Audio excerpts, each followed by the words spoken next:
વિદ્યાર્થી મિત્રો, શ્રદ્ધા ઓનલાઈન એજ્યુકેશન લેક્ચરમાં આપનું ફરીથી હાર્દિક સ્વાગત છે. ધોરણ 12 વિષય અર્થશાસ્ત્ર, ચેપ્ટર 8 કૃષિ ક્ષેત્ર. ચેપ્ટર 8 કૃષિ ક્ષેત્ર. એમાં આપણે ટોપિક 2.1 એટલે કે ટોપિક આપણે આગળ એક સમજ્યા ભારતની જે કંઈ પણ કરોડરજ્જુ સમાન કૃષિ ક્ષેત્રની બાબત હતી એના વિશે ચર્ચા કરી લીધી. હવે આપણે જોવાનું છે ટોપિક 2.1 કે ભારતની કૃષિ ક્ષેત્રની વર્તમાન સ્થિતિ કેવી છે. તો એના વિદ્યાર્થી મિત્રો 6 પોઈન્ટ છે. હવે આજના આપણા ટોપિકમાં 2.1 ની અંદર 3 પોઈન્ટ લેશું અને ટોપિક 2.2 ની અંદર 3 પોઈન્ટ લેશું. ખાસ યાદ રાખજો, હોમવર્ક મોકલું એટલે ટાઇટલ આ હોય કે ન હોય એમાં કીધું હોય કે ભાઈ ભારતની વર્તમાન સ્થિતિ સમજાવો. 3 નો વિડિયો હે તો બીજો વિડિયો બીજે દિવસે આવે જ છે એટલે 6 લખવાના જ છે. ભાઈ કોઈ એવું વિડિયો બનાવવા પડે સાહેબ આપણે કાઈ જોઈ લેવાનું ટોપિક 2.1 એવું ટાઇટલ લખી હોય એની અંદર આ પોઈન્ટ છે. તો આજે આપણે 3 સમજવાના છે. પહેલા આપણે પેરેગ્રાફ જોઈએ શું કહે છે શરૂઆતમાં. ભારત અંગ્રેજોના શાસન પહેલા અંગ્રેજોના શાસન દરમિયાન અને અંગ્રેજોના શાસનથી મળેલી આઝાદી બાદ પણ કૃષિ આધારિત દેશ છે. જો કે આપણા દેશમાં અંગ્રેજો આવ્યા પહેલા ત્યારે હતી પછી આઝાદ થઈ ગયા પછી પણ આપણો દેશ કેવો છે કૃષિ આધારિત દેશ. તેમાં આયોજન દરમિયાન ઔદ્યોગિકરણને વધુ મહત્વ આપવાને કારણે ભૂતકાળની કૃષિ ક્ષેત્રની સ્થિતિ કરતાં વર્તમાન સ્થિતિ ખૂબ મોટા પરિવર્તનો જોવા મળે છે. કે આયોજન કાળ દરમિયાન જે કાંઈ પણ ઔદ્યોગિકરણને જેટલું મહત્વ આપ્યું તો પહેલા છે જે કૃષિ ક્ષેત્રની મહત્વતા હતી તો ત્યારે જે લાભ મળતા હતા, પણ અત્યારે જે કૃષિ ક્ષેત્રની વર્તમાન સ્થિતિ કંઈક જોઈએ તો અલગ આવે. કે દેશ આઝાદ થયો ત્યારે સ્થિતિ કૃષિ ક્ષેત્રની કંઈક અલગ હતી અને એ પૂર્વે અલગ હતી. આઝાદી પછી જે ઔદ્યોગિકરણની જે કાંઈ પણ સાયકલ ચાલુ કરવામાં આવી છે એને આધારે જે કૃષિ ક્ષેત્રની સ્થિતિ છે એમાં કેટલો ફેરફાર છે. તો વર્તમાન જે પરિસ્થિતિ જોઈએ કંઈક અલગ જોવા મળે. આજથી વર્ષો પહેલા કંઈક અલગ હતી. તો જેટલો જે આપણે ડેવલપ થયા એટલી જે આધુનિકતા આવી, સુધારેલા બિયારણો આવ્યા, સંસ્થાકીય સુધારા કર્યા, તે છતાં હજી પરિસ્થિતિમાં જે વર્તમાન સ્થિતિમાં બદલાવ આવવો જોઈએ નથી. દેશમાં આજે ભૂતકાળની તુલનામાં રોજગારી, ઉત્પાદન અને નિકાસ કમાણી જે સ્તરે ખેતી ક્ષેત્રે અગ્રેસર રહ્યું છે તેમાં ફેરફાર જોવા મળી રહ્યા છે. દેશમાં કૃષિ ક્ષેત્રની નોંધનીય બાબત એ રહી કે અર્થતંત્રના ખૂબ મોટા રોજગારીના ક્ષેત્રે ઉપયોગી રહ્યું, છતાં દેશની કુલ આવકમાં કૃષિ ક્ષેત્રનો ફાળો અન્ય ક્ષેત્રોની તુલનામાં ખૂબ ઓછો નોંધાયો. કે વર્ષો પૂર્વે જે પરિસ્થિતિ હતી, જે કાંઈ પણ બાબતો જોવા મળતી ત્યારે જે કૃષિ ક્ષેત્રનો સહી ફાળો જોવા મળતો હોય કે વધુમાં વધુ લોકોને રોજગારી આપતી. તો અત્યારે જે પરિસ્થિતિ છે રોજગારીના જે કંઈ પણ પોઈન્ટ છે અથવા જે બાબતો હોય તો એક અલગ જોવા મળે. કે અત્યારની વર્તમાન સ્થિતિમાં એની જે કંઈ પણ બાબતો જોવા મળે એ કંઈક અલગ આવી. વર્ષો પૂર્વેની જે બાબતો હતી એ અલગ હતી તો તુલનામાં ખૂબ ઓછો નોંધાયો છે. આ ફેરફારો ઉપરાંત અન્ય ફેરફારો કેવા પ્રકારના અને કઈ દિશાના છે તે સમજવા કૃષિની વર્તમાન સ્થિતિ સ્પષ્ટ કરતા નીચેના મુદ્દાઓ તપાસીએ તો ખબર પડે કે વર્ષો પૂર્વે કઈ બાબત અને અત્યારે કઈ બાબત છે. તે અત્યારની સ્થિતિ જોવા જઈએ તો પ્રથમ આવશે રાષ્ટ્રીય આવકમાં ફાળો.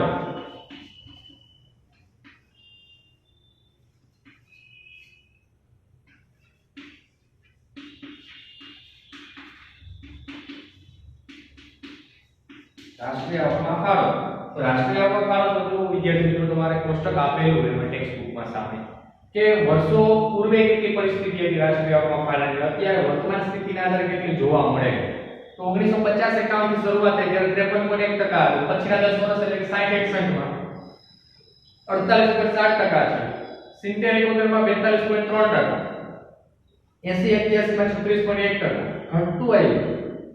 ત્યાર પછી 90-91 માં 29.6%, 2000-2001 માં 22.3% અને 11-12 માં 13.9% રાષ્ટ્રીય આવકમાં કૃષિ ક્ષેત્રનો ફાળો છે. કે જે પ્રથમ વર્તમાન સ્થિતિના આધારે રાષ્ટ્રીય આવકમાં જે ફાળો છે આવકમાં તો એ જોવા મળે છે કે ભાઈ દિન પ્રતિદિન એનું પ્રમાણ કેવું થયું તો કે ઘટતું ગયું, વધવાનું. પણ એનું કારણ તો કે આપણે ઉદ્યોગ ક્ષેત્ર અને સેવા ક્ષેત્રને જેટલું મહત્વ આપ્યું છે એટલું મહત્વ કૃષિ ક્ષેત્રને આપવામાં આવેલું નથી. કૃષિ ક્ષેત્રની જે કાંઈ પણ ફેસિલિટીઓ, જે બાબતો હતી, જે કાંઈ વિકાસ કરવાની માત્રા હતી એ માત્રાને આપણે ક્યાંક નેવે છોડી અને જે વર્તમાન સ્થિતિના આધારે જે તપાસ છે તો આપણે ક્યાંક એવો ઉલ્લેખ જોવા મળે કે કૃષિ ક્ષેત્રમાં જેટલી કાંઈ પણ બાબતો જો આપણે પૈસા આગળના ટોપિક પ્રમાણે એટલે કે આગળના ચેપ્ટરમાં કીધેલું હતું ભાઈ 1 કરોડ રૂપિયા કે જે કાંઈ પણ છે એટલી જે મૂડી રોકાણ છે એ આપણે કૃષિ ક્ષેત્રમાં કરીએ તો 40,000 સમથિંગ લોકોને રોજગારી મળી શકે અને એ જ પૈસા કૃષિ ક્ષેત્રમાંની જગ્યાએ ઉદ્યોગ ક્ષેત્રમાં રોકો છો તો ફક્ત 500 વ્યક્તિને રોજગારી મળે. તો આ જે કાંઈ પણ આપણે બાબતો વિચારીએ તો ખ્યાલ આવે વિદ્યાર્થીઓ કે ભાઈ આ ઘટવાનું રીઝન આ છે કે હકીકતમાં ત્યારે જે કાંઈ પણ આપણું અર્થતંત્ર ભલે આપણે ટેકનોલોજીકલ બાબતો ઉદ્યોગો સ્થાપવા જોઈએ નો ડાઉટ પણ આપણું જે મેન પાસું એ આપણે અવગણના કરીએ તો આર્થિક વિકાસ ફક્ત ચોપડા પૂરતો જ રહે એટલે કે ઓન પેપર જોવા મળે વાસ્તવિકતા કંઈક અલગ હોય છે. પછી દેશમાં વિદેશના પ્રધાનમંત્રી એટલે રાષ્ટ્રપતિ આવતા હોય અને ગરીબી છુપાવવા માટે ઝૂંપડપટ્ટી છુપાવવા માટે દીવાલ ચડવી પડે તો આથી બદતર હાલત કેની હોય ભાઈ એથી બેટર ભલે ને ન આવે ને છેલ્લો વાસ્તવિકતા બતાવો છો એને રહેઠાણની સુવિધા આપો આ દિવાલનો ખર્ચો કર્યો એમાં 10 વ્યક્તિઓના ઓરડા બની જાય સારી રીતે જીવન તો જીવી શકત તો ના ઈ ન કંઈક બીજું જ છુપાવવું હોય કંઈક બીજું જ દેખાડવું હોય તો આ સ્વીકારવું પડે આ રેટ નીચો આવે તો એમાં જે સામાન્ય રીતે ખેતી ક્ષેત્રની આવક અને પ્રાથમિક ક્ષેત્રની આવકમાં ફરક છે. ખેતી ક્ષેત્ર એક નથી સંકળાયેલું પણ આપણા ઉદ્યોગ ક્ષેત્ર સેવા ક્ષેત્ર અને પ્રાથમિક ક્ષેત્ર તરીકે ઓળખીએ છીએ કે પ્રાથમિક ક્ષેત્ર દ્વિતીય અને તૃતીય ક્ષેત્ર તરીકે ઓળખાય રોજગારીના 3 ક્ષેત્ર એમાં. તો ખેતી ક્ષેત્રની સાથે સંલગ્ન પ્રવૃત્તિઓ છે તો કે જેમાં ખેતીના પાક મરઘા પાલન મત્સ્યપાલન પશુપાલનનો સમાવેશ થાય છે. આર્થિક સર્વે 2011-12 મુજબ 1955-51 માં રાષ્ટ્રીય આવકમાં જીડીપી ક્ષેત્ર એટલે કે જીડીપી માં ખેતી ક્ષેત્રનો ફાળો 53.1% હતો. 1956 થી શરૂ કરવામાં આવેલ ઔદ્યોગિકરણના મહત્વને કારણે ઘટાડા તરફી રહ્યો છે. જો 1950-51 ની બાબત સાથે જે કાંઈ પણ સરખામણી થઈ તો ત્યારે જીડીપી માં કૃષિ ક્ષેત્રનો ફાળો કેટલો હતો તો 53.1% જોવા મળતો અને એ ઘટીને 11-12 માં તો કે એ પરિસ્થિતિ 13.9% આવીને ઊભી રહી. તો એનું થવાનું કારણ શું છે એ પરિસ્થિતિ કયા કારણની હિસાબે સર્જાણી તો કે ભાઈ 1956 થી આપણે ઔદ્યોગિકરણ અને એમાં પાછા ભારે મોટા ઉદ્યોગોને મહત્વ આપવામાં આવ્યું. એટલે ભાઈ મૂડી પ્રધાન દેશ નથી આપણો શ્રમ પ્રધાન દેશ છે. નાના અને મધ્યમ કદના ગૃહ ઉદ્યોગોનો વિકાસ રાખ્યો હોત ને તો અત્યારે કદાચ મોટા પાયાના ઉદ્યોગો તો એમનો એની મૂડીના નફાના આધારે સ્થપાઈ ગયા પણ આપણે એ સાયકલ અલગથી ઉપાડી. રાષ્ટ્રીય આવકમાં કૃષિ ક્ષેત્રના ફાળામાં થતો ઘટાડો મુખ્યત્વે બિન કૃષિ ક્ષેત્રમાં ઝડપી થયેલા વૃદ્ધિનું પરિણામ છે. ભારતમાં કૃષિ ક્ષેત્રનો વિકાસ એક જટિલ પ્રશ્ન બની ગયો છે અને એ થવાનું ઘટાડો થવાનું કારણ એ પણ છે કે જે કઈ ખેતી છે ને એને બિન ખેતી કરવામાં આવતી એટલે તમારી કદાચ તે રોડ પર જમીન આવેલી છે એના ઉપર તમારે પેટ્રોલ પંપ સ્થાપવું હોય હોટલ ખોલવી હોય કે કોઈ બીજો વ્યવસાય સ્ટાર્ટઅપ કરવો હોય તો પહેલા તમારે ખેતીને બિન ખેતીમાં ઉપજાવ કરવી પડે કે આ ખેતીમાં પાક નથી થાય એમને તો એના માટે તમારે જે જંત્રીનો લેખ અથવા તો જે કઈ નાયબ મામલતદાર કે કલેક્ટર પાસે એનો તમારે લેખ કરાવવો પડે ત્યાર પછી જંત્રી ભરવી પડે અને પછી એક કોમર્શિયલ લાગે કારણ કે કૃષિ ઉપર ટેક્સ ભરવાનો નથી હોતો અને કોમર્શિયલ કરશો એટલે ટેક્સ ભરવો પડે. તો આનું જે ઘટવાનું કારણ એ પણ છે કારણ કે જે ખેતી લાયક જમીનો હતી એ કેવી કરવામાં આવી બિન ખેતી બિન ઉપજાવ તૈયાર કરતી હતી એના ઉપર કોમર્શિયલ ઉદ્યોગો સ્થાપવા માટેની ફેસિલિટી આપી દીધી. આપણે જોઈએ ને આજુબાજુના સેક્ટરમાં કે આજથી ઘણા લોકો કહેતા 10 વર્ષ પહેલા ત્યાં જમીન હતી તો અત્યારે ત્યાં રેસિડેન્સી અથવા તો ઉદ્યોગોની સ્થાપના થઈ ગઈ તો એનું કારણ એ પણ છે. તો આનો રેટ ઘટવાનું રીઝન આ પણ છે. તો વર્તમાન સ્થિતિમાં રાષ્ટ્રીય આવકમાં ફાળો છે એ ઘટવાનું કારણ અથવા જે વર્તમાન સ્થિતિમાં આ પ્રમાણે જોવા મળે કે 1950-51 માં જે 53.1% હોય અને 2011-12 માં ઘટીને 13.9% થાય તેનું રીઝન આ પણ છે. તો પ્રથમ વર્તમાન સ્થિતિમાં પ્રથમ બાબત આવશે રાષ્ટ્રીય આવકમાં ફાળો. ત્યાર પછી આવશે રોજગારી. કૃષિ ક્ષેત્રમાં રોજગારીનો અંશો શું હોય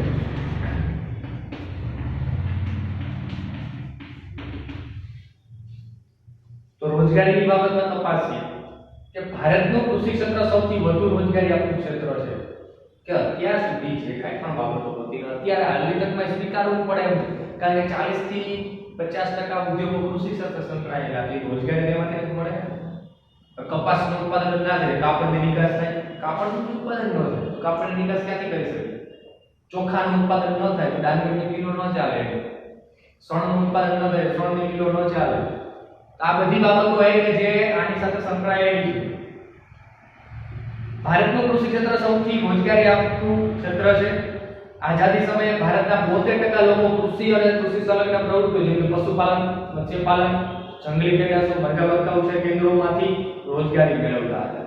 કે આપણા દેશમાં જે આઝાદી સમયે જે પરિસ્થિતિ હતી 72% લોકો કેની ઉપર નભતા હતા કૃષિ કૃષિ સંલગ્ન પ્રવૃત્તિ પશુપાલન વ્યવસાયમાં ડેરી ઉદ્યોગ મત્સ્ય ઉદ્યોગ મરઘા બતકા ઉછેર કેન્દ્રો જંગલી પેદાશો આપણે જોઈએ કે જે સેરિકલ્ચર જેવી બાબતો આવે કે જેમ મોલ ઉછેર કેન્દ્રો હોય ફૂલ છોડની બાબતો હોય આપણે ડાંગ થાય છે તો એ લોકોને હજી 50% ઇન્કમ આ જંગલી પેદાશોમાંથી જ મળે કારણ કે ત્યાં કૃષિનો વિકાસ નથી ને તો ઉદ્યોગ સ્થાપી શકાય તો એ લોકોની આવકનો સ્ત્રોત શું છે કે ફક્ત ને ફક્ત જે કાંઈ પણ એ જંગલી પેદાશોમાંથી મળતી આવક ઉપર એ લોકોએ નભવાનું હોય તો એ અર્થતંત્રના વિકાસ ઝડપી બાબતો તો કે રોજગારી મેળવતા હતા આઝાદી બાદ ભારતીય અર્થતંત્રમાં વિકાસ ઝડપી બનતા ખાસ કરીને ઉદ્યોગ અને સેવા ક્ષેત્રનો વિકાસ એ કૃષિ ક્ષેત્ર કરતાં ઝડપી બનતા કૃષિ ક્ષેત્ર પરનો રોજગારી માટેનો આધાર બની કાયમ જે બાબતે એ શું છે તો તમે ખાસ કરીને જે કાંઈ પણ ઉદ્યોગ અને સેવા ક્ષેત્રનો વિકાસની સાથે સાથે ઔદ્યોગિકરણની મહત્વતા આપવામાં આવી તો કૃષિ ક્ષેત્ર સાથે સંકળાયેલી બાબતો હોય એની જે કાંઈ પણ આવકની રોજગારી ક્ષેત્ર એનો આધાર છે એ ઘટે છે વર્ષ 2021 માં કૃષિ ક્ષેત્રે 58% જ્યારે 14-15 માં 49% લોકોને રોજગારી પૂરી પાડે છે 2021 ની વાત કરવામાં આવે તો 58% લોકો છે કે જે કૃષિ ક્ષેત્રમાંથી રોજગારી મેળવતા હતા અને છેલ્લે 14-15 ની વાત કરવામાં આવે તો 49% લોકો છે કે જેને રોજગારી પૂરી પાડવામાં આવતી હતી એટલે કે ત્યાંથી રોજગારી મેળવી શકતા હતા તો વિદ્યાર્થી મિત્રો આજની જે બાબત અહીંયા જે છે કે રોજગારી ક્ષેત્રમાં જે સી ફાળો હોવો જોઈએ તો રોજગારી ક્ષેત્રની જે બાબતો છે તો રોજગારીની આ પ્રમાણની કન્ડિશન જે જોવા મળે ત્યાર પછી ત્રીજી વર્તમાન સ્થિતિમાં આવશે નિકાસ આવક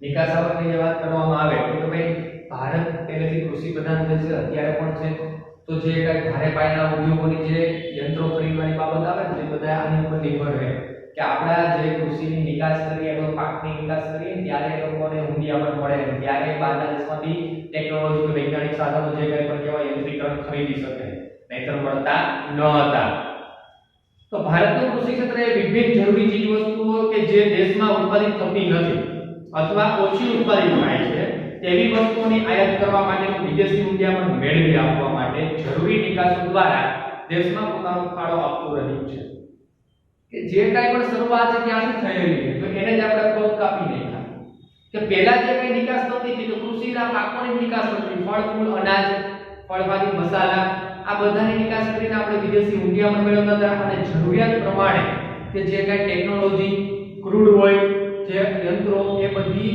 આયાત કરવા માટે આ નાણાંનો ઉપયોગ કરવામાં આવતો હતો આમ કૃષિ ક્ષેત્ર દ્વારા દેશની આર્થિક વિકાસ માટે જરૂરી વિદેશી મૂલ્યાંકનની જરૂરિયાત કૃષિ ક્ષેત્રની વસ્તુનો નિકાસ કરી અને મેળવવામાં આવતી હતી કે આવી જે કાંઈ પણ કૃષિ ઉપજ હોય કે જેનો પાક મેળવી અને આપણે નિકાસ કરી શકતા હતા એમાંથી આપણે આવક મળતી હતી એની સામે આપણે ટેકનોલોજી વિકાસ માટેની જરૂરિયાત છે 100% આપણે અદ્યતન આધુનિક ફેસિલિટીઓ મળવી જોઈએ પણ જે ક્ષેત્રમાં આપણો વિકાસ ચાલી રહ્યો છે એને તો આપણે ન અવગણવું જોઈએ ને એક આ કડવી વાસ્તવિકતા છે કે ભાઈ બહારના દેશના લોકો છે એ કૃષિ ક્ષેત્ર સાથે જોડાયેલા છે તો એ લોકો એને મહત્વ આપે છે કે આપણે એવું વિચારીએ છીએ ક્યાંય ન ચાલે કૃષિ ક્ષેત્રમાં ચાલે ત્યારે ભૂલવું જોઈએ ભાઈ કારણ કે કૃષિ ક્ષેત્રમાં તમે ટેકનિકલ રીતે ઉત્પાદન કરો 100% જે કાંઈ પણ ઇન્કમ છે ઉદ્યોગવાળો મેળવી શકે તે મળી શકે એમ છે પણ સરકારની જે કાંઈ પણ અલગ અલગ યોજનાઓ છે એમાં ક્યાંક ને ક્યાંક એની અવગણના કરવામાં આવેલી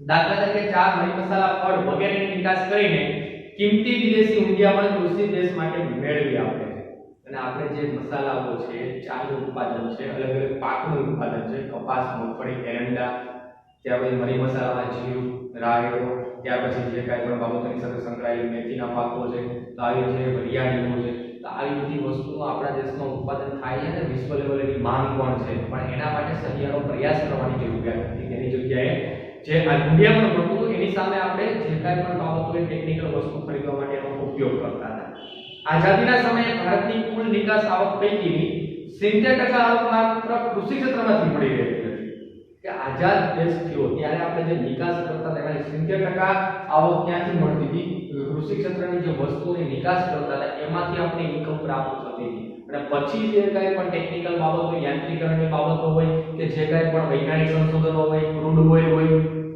એ આપણે પછીની જે નિકાસમાંથી મળતી હતી પરંતુ દેશની વિકાસ પ્રક્રિયામાં ઉદ્યોગ અને સેવા ક્ષેત્રે અગ્રસ્થાન રહેવાને કારણે કૃષિ ક્ષેત્રનો ફાળો નિકાસ આવકમાં પણ ઘટ્યો અને પછી 1956 ની જે બીજી પંચવર્ષીય યોજનાની નીતિ આવી, 1967 ની નીતિ આવી, 1991 માં ખાસ કરીને કૃષિની કમરતોડ પરિસ્થિતિ આવી, ઉદ્યોગ અને સેવા ક્ષેત્ર બસ. તો એને આધારે જોઈએ કે ભાઈ પેલી જે ઉપજ છે એ કુદરતી ઉપજ હતી, એમાં ખર્ચ ઓછો હતો અને ઉત્પાદન વધારે હતું. જ્યારે તમે મશીનરી લાવવો છો તો મશીનરી માટે ઈંધણ તો જોશે જ ને, કે સોલાર ઉપર ચાલી રહેવાની. એ તો અત્યારે 20 વર્ષ પહેલા ક્યાં હતું સોલાર? તો વીજળી કે પેટ્રોલ ડીઝલનો જ ઉપયોગ થતો હતો. તો તમે 1 યુનિટ ઉત્પાદન કરો તો તમારે ખર્ચ તો લાગતો હતો. જ્યારે પેલા કૃષિ પાકમાં કંઈ ખર્ચ નથી આવતો, આ એની સામાન્ય માવજત કરવાની જરૂરિયાત હતી. પણ એને જે કાંઈ વિકાસની બાબતો હતી તો આંતરિક રોટ મૂકી અને એના હિસાબે કૃષિ ક્ષેત્રનો જે વિકાસ જે 70% આઝાદ દેશ થયો ત્યારે હતી એનો પ્રમાણ ઘટી અને જે ફાળો છે વિકાસમાં પણ ઘટ્યો. વર્ષ 2013-14 મુજબ દેશની કુલ નિકાસ આવકમાં કૃષિ ક્ષેત્રનો ફાળો 14.2% નોંધવામાં આવ્યો. તો વિચાર કરો, ત્યાં 70%, ત્યાં 14.2%. કે એની જે કાંઈ પણ બાબતો હતી, જે કાંઈ પણ ફેસિલિટીઓ હતી, જે ઉદ્યોગ અને સેવા ક્ષેત્ર માટે એટલું ડેવલપ થયું કે જે કાંઈ પણ બાબતો આંતરિક રોડ કે જે કાંઈ થયું કે શહેરીકરણનો વ્યાપ વધ્યો, બધા લોકોને બસ ઉદ્યોગ અને સેવા ક્ષેત્રમાં જ કામ કરવું હોય, કૃષિમાં કામ નથી કરવું, આ પણ એક વાસ્તવિકતા છે. તો આના હિસાબે કૃષિ ક્ષેત્ર ભાઈ એક આપણો અન્નદાતા દેશ છે, કૃષિ પ્રધાન દેશ છે. તો વર્તમાન સ્થિતિ કંઈક એવી જોવા મળે છે.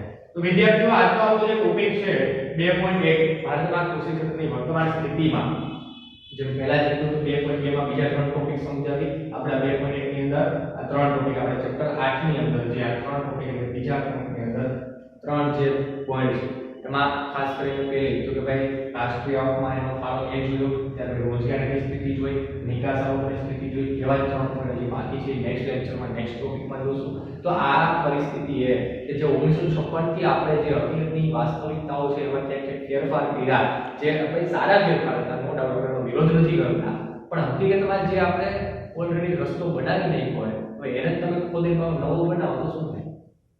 તો પેલા યુઝ કરી લો ત્યારે ચાલે, પછી એને નવો એવું લાગ્યું કે આ નથી ચાલે તો નવો બનાવો. બાકી ચાલે નવું ચાલે એનો ઉપયોગ કરવાનો હોય. આવી કંઈક બાબતો આમાંથી આપણે જોવાની. તો દરેક વિદ્યાર્થીઓને સૂચના આપી, દરેક લેક્ચર જે કાંઈ વિડીયોમાં મળે છે ત્યારે જોતી વખતે એનસ્ક્રીનનો ઉપયોગ કરો. બહારની એવા લેવાની જરૂર નથી. અત્યારે તમારા માટે જે કાંઈ પણ ફાળો છે એક જ તમારો જે કાંઈ ગોલ હોવો જોઈએ કે ભાઈ મારે પરીક્ષા દેવાની છે, મારે તૈયારી કરવાની. જો સંસ્થા તમારા માટે એટલું કરે છે તો તમારો પણ એક જવાબદારી બને કે ઘરે બેસી અને જે કાંઈ પણ વિડીયોઝ કે ઝૂમમાં લેક્ચર આવે છે પૂરેપૂરા ભરો અને એના માટેની જે કાંઈ પણ પ્રશ્ન હોય તો સ્કૂલ કે શિક્ષકો પણ કોન્ટેક્ટ કરી શકો છો અને એના માટેની તૈયારી તમારે કરવાની છે. અમે તો અમારું કામ અહીંથી કરીએ છીએ. તો અહીંયા સુધીનો આજનો આપણો ટોપિક છે સમાપ્ત કરીએ છીએ. એટલા માટે મસ્ત રહેવાનું, વ્યસ્ત રહેવાનું, ઘરે. આભાર.